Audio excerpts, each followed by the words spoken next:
Nazim, pasal awak tinggalkan Mas Surah seorang-seorang? Pergilah borak dengan dia. Dah apa hal awak ni sekarang ni? Ha? Bagilah dia peluang dulu. Okey kan calon pertama awak? Saya tak nak. Saya tak selesa.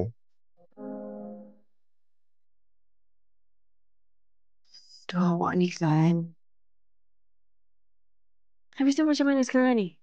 Ha? Awak nak calon yang macam mana? Saya boleh je cari calon baru untuk awak. Awak bagi tahu saya lah awak nak calon yang macam mana. Suka hati awak lah, Izzy. Awak nak cerai sangat dengan saya kan? Hmm? Saya ni membebankan hidup awak saya kan? Yang awak tiba-tiba nak marah ni kenapa?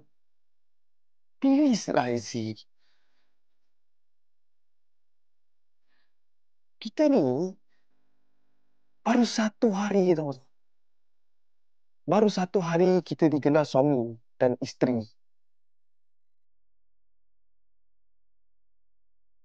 Nazim tak ada isteri yang buat gila-gila macam saya ni. Saya